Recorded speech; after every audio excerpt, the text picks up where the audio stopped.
So welcome back to my channel. This is Dom and an update of some of the painting projects I've been working on. So this is quite a long drawn out video, well not long as in long time wise, but the filming elements, I've filmed them over a period of weeks because I haven't really been doing an awful lot other than my cleve-berg program, which you will have seen if you're interested in Napoleonics.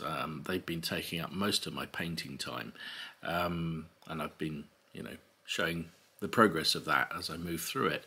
But as I've mentioned on many occasions, the way I stay motivated to keep working on painting projects and keep going with figures is by having a bit of variety, chop and changing from time to time.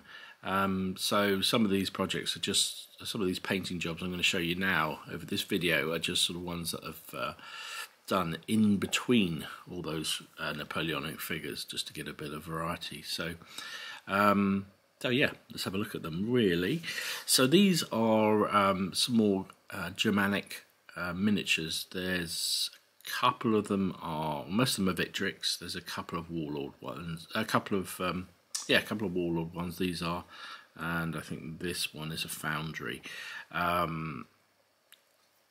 I proudly said when I was doing my infamy German, ancient German army, I proudly said I've painted up all the army. I then, about a week later, found a box I didn't know I had, and inside it was about 20 German models.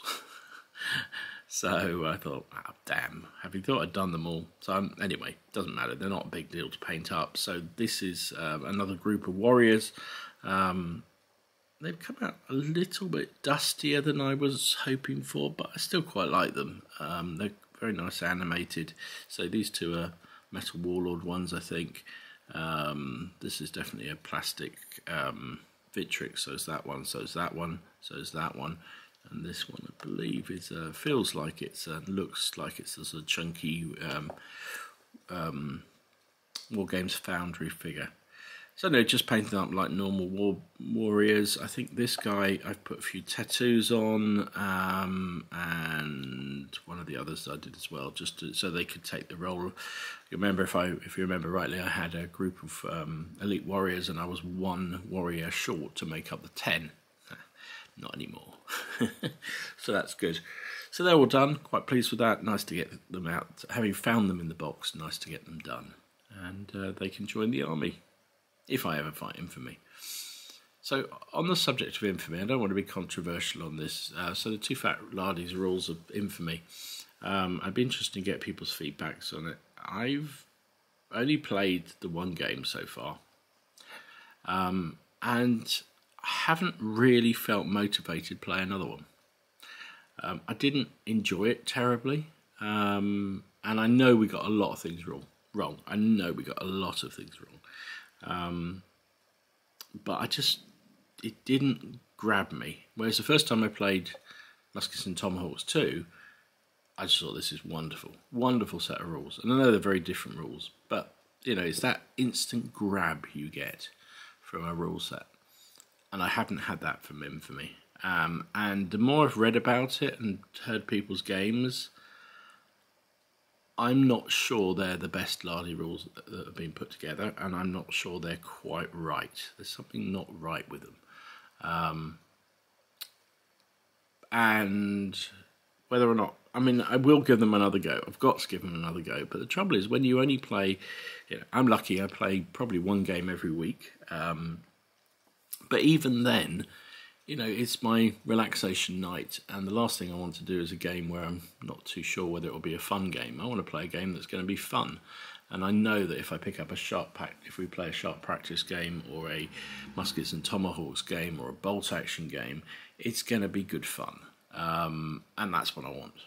So infamy, again, it's almost heading towards the pile of disappointed ancient rules, which is a real shame. The figures won't be wasted, they don't go off, so I'm not bothered about that. I'm just bothered about the fact the rules haven't quite lived up to what I'm expecting. Maybe that's the problem, it's not what I'm expecting. Anyway, let me know what you think about Infamy. Love to know. So yes, I've been back on the Hero Forge website and designing my own figures. So I mentioned this on one of the videos before. Hero Forge are a 3D printing design company, so you can go on there and design your own figures.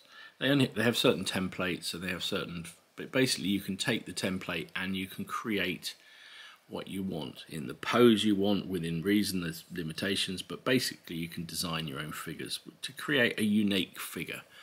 You know, they're relatively expensive. They're 3D printed, obviously, but what I discovered is you can use the you can take the design from Fireforge. They'll send you all the STL files, whatever they are, and then you can either home print them or you can send them to somebody to print them for you. Now I found a company called Bow and Blade who do a really good their own. They will 3D print stuff for you for a charge, obviously. But they had a sale on too, so the two sales meant it, you know, still a little bit pricey but just for unique figures, I thought it was a bit fun. Now, this guy, I've sort of done him as a Germanic hero. He's going to be one of my heroes in the Infamy army, and he's not bad. I mean, they're not the best sculpted figures because they're 3D printed, but they're kind of fun. This guy, I've really pumped him up. You can see I built up his upper body to real bodybuilder size, probably a little bit too cartoony almost, but he'll be fun. And so he was going to join my Infamy army as one of the leaders, because I think I'm a bit short on leaders for that army. If I talking about my earlier comment, if I go back to Infamy, I'll probably need at least one or two more heroes for that army. So this guy will join that, and you know, he's been just a very straightforward paint job. Because he's largely skin tone, but I quite like the effect, and I think he's come out okay. So these two will join my Oathmark army, and one I'm very happy with, one I'm less happy with. So this orc, he will become one of my orc heroes. Again, these are both Hero Forge design models. I put him in sort of fur-lined armour. He's got a two-handed club, he's got an axe on his belt and a shield on his back. He's unhelmeted, which I thought... as I mentioned on the other figure, the actual sort of sculpts, if it was a sculpted figure, you might be disappointed by the sculpting. So on the other figures I bought or used from this process, I've put lots of armour on because it doesn't matter so much. It doesn't show the lack of design quite so much. But these guys, I decided to have a few heads exposed and other bits of flesh, and the Germanic warrior and the orc actually hasn't been too bad. You can see the face is actually pretty good, quite a good design. But on this female archer, it's not great. You can see the hair is a bit solid, the bow is enormous, chunky, and her face, I mean, she looks completely flat-faced. I'll have to look back at the old design and see whether it's actually something to do with the printing process or whether it's something to do with just the figure came out with sort of almost like an Asiatic look. I didn't notice that at the time, but yeah, a bit disappointed by her. I think she's not that great a figure. I was going to have her leading my Oathmark Foot Ranger unit, but as it is, I may not even put her in it. I don't know. We'll see.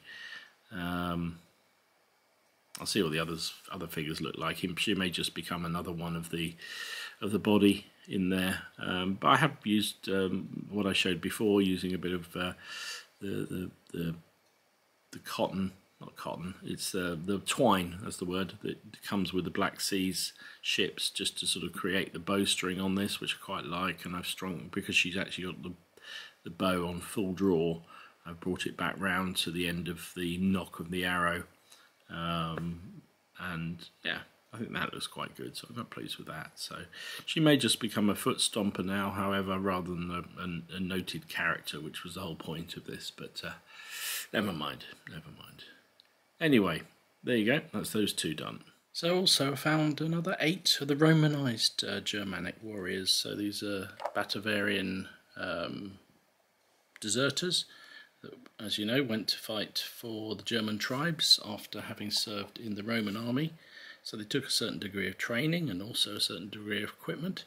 So these are a mixed bag of Victrix and Warlord figures. I've just used swapped heads, swapped arms, just to try and get that barbaric feel to them.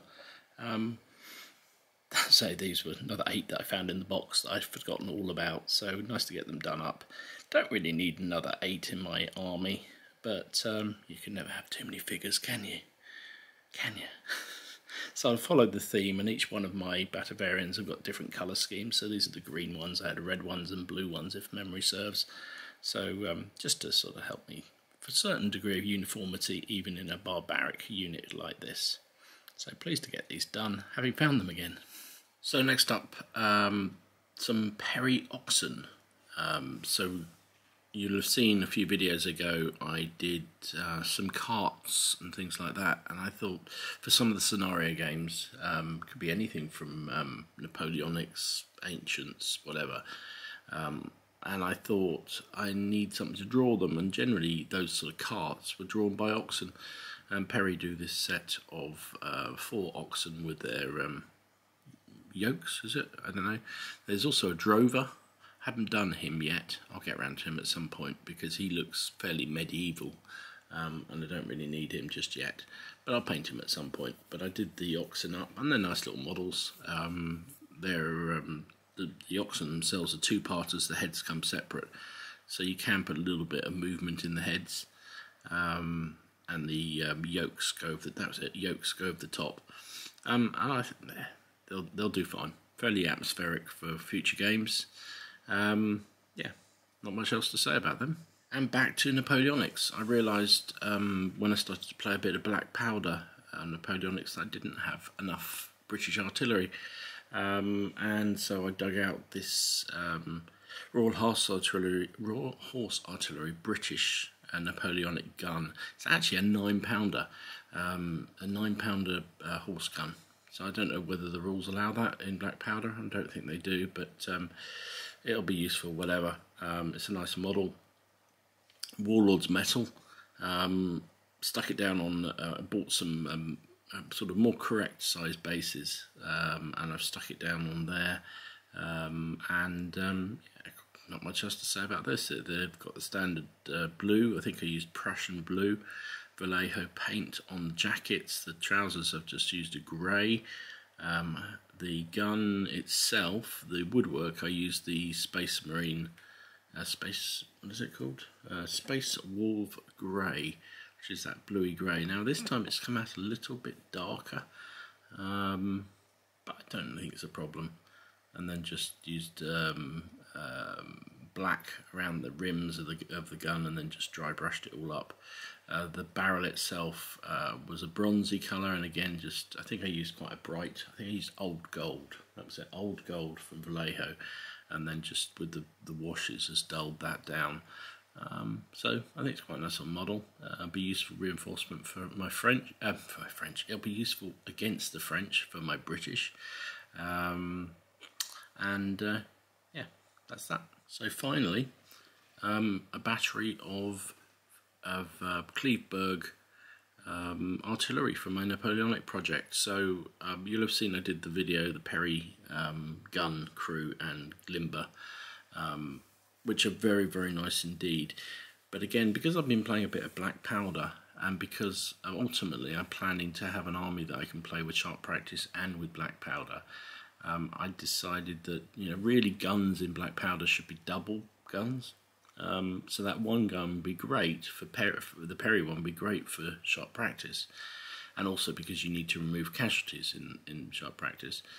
Whereas for Black Powder, the battery is the battery, and a double battery at that. So I thought, well, you know what I'm going to do? I'll buy some of these Victrix late French artillery the pack of 3, because I can build a double battery like this. And this is the howitzer model, and this is the 8-pounder, I think it is, and that can be my cleve-berg black powder battery. So that's it. And then I've still got the extra gun, which I may buy I don't know, I may see if I can pick up one individual Victrix gun, and then I can turn that one into the horse battery that I need for black powder as well. So anyway, this will be slightly more useful. They're plastic models, and actually Victrix, Victrix do such lovely plastics, and they're good value. 3 guns in the pack is really good value. 5-man crews, which actually ironically is more useful than the Peri ones are for sharp practice. Painted up just as standard cleve-berg artillery. In the brigade I'm building, there is just one foot battery from cleve-berg, and there's a Barden foot battery. So at some point I'll get around to doing them. I think these are really nice figures. I'm really pleased with how it came out. Used mid-blue, I think it was, from Vallejo for the jackets and trousers. The officers I've left with white trousers. They've got red cuffs and collars and turnbacks. Not that you can really see the turnbacks because they're hidden behind the ammo pouches and the swords. But yeah, I think they're good models, and you can see that this is well, I've got 2 identical firers here, but the other models, it's very easy to change around and different poses, get different animation, which I liked very much indeed. Very impressed with the plastics from Victrix. Really, the more I use them, the more impressed I am. So there you go, 2 guns ready to join my cleve-berg project. So I hope you enjoyed this look through of my latest painting projects. It's been a bit of a prolonged one because I've been doing all the other videos about different painting projects and in between, but I just thought it's always nice to see, for myself as much as anything else, the progress on various projects, and working through some of the lead and plastic pile, and the results I'm getting. So this lot will join the racks of painted figures now, and yeah, really pleased. Anyway, hope you're doing well. Hope your projects are coming along well. Hope you're staying well. Hope you maybe get some games in at some point. But whatever, I hope you're enjoying yourselves as much as is humanly possible in this very interesting and challenging time. Anyway, this is Dom signing out. See you again soon.